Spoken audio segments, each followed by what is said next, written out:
Chair recognizes Mr. Evangelidis of Holden. Thank you, Madam Chairman. As my brother from Charlestown gave a speech from his seat, I will do the same. Seems sometimes people pay more attention when you're speaking from a seat. And with all due respect to my brother from Charlestown, I would expect nothing less than him to give an eloquent explanation as to why we should preserve the holidays that we're debating right now, and I applaud him for it. He gave us a good history lesson, and he gave a lesson and a speech that anyone from that district would be expected to give and should give. But I ask you, this is about something more than that. First of all, I know many people I've spoken to in this building have read David McCullough's book on 1776. How many battles in that book does McCullough talk about our country's liberty and future hanging by a thread? How many of those important battles were fought? Ticonderoga was mentioned. I was thinking of the Battle of Saratoga, the Battle of Trenton. Those are not celebrated as holidays in their states. Why is Bunker Hill any different? Okay? We have other battles. The Battle of Gettysburg, is that not as important as the Battle of Bunker Hill? Not a holiday that I'm aware of. How about 9/11? Our country has gone through 9/11, and yet the people in New York don't talk about a day of mourning. They don't have that. But I'll tell you what we do have here in Massachusetts. When I first became a state prosecutor in Massachusetts, I was in law school in Philadelphia, and I came to Boston. I was hired in Suffolk County. And I never forget the day they told me, you don't come in tomorrow. Whatever the day was, with all due respect to General Charles, June something, 7th. We don't come in tomorrow. Well, why not? It's Bunker Hill Day. And they laughed when they told me, and I laughed when I heard it. Because anybody knows it's kind of a funny holiday. And you know what I found out since then?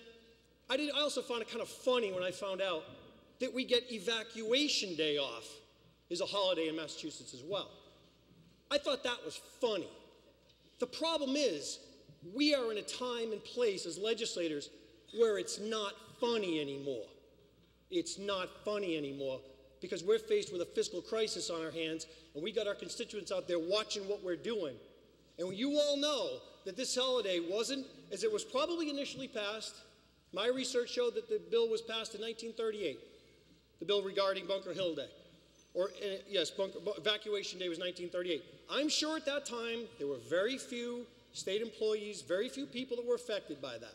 But it has grown over time, as our government does. And the impact of that holiday has grown over time.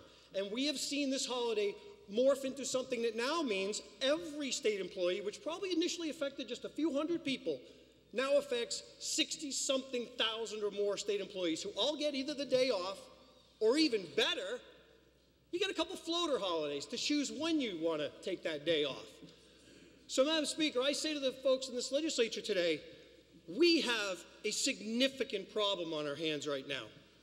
We have layoffs coming across the state. Every one of you know that as bad as things have been so far, they're going to get worse. That we are seeing the cuts, that the governor has utilized a lot of the stimulus money and our rainy day fund to run the state down, and we're almost out of money. And the impact of what we have been doing and not doing in the last year or two is going to lead to an extraordinary cut of state services across the board.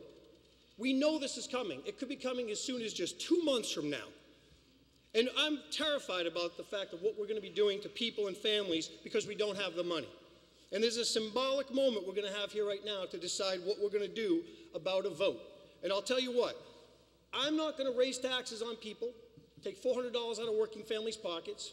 I'm not going to do that. I'm not going to be taking money from disabled programs and shutting them down and laying off caseworkers. And yet I still have to turn around and say we haven't done the one symbolic thing that we could do right now, right here, and that is say we recognize there's some problems in Massachusetts. We are facing a fiscal crisis of a probably once-in-a-lifetime magnitude, and we are going to start taking away, if nothing else, the most symbolic abuse that I think we have in the state right now, and that are these local holidays that were real funny for a long time. They're not funny anymore. So with all due respect to my colleague from Charlestown and the other legislators from Suffolk County, who I understand their passion about this issue, there are many such battles and many such holidays that could be duly recognized. They're not. We can't afford them anymore.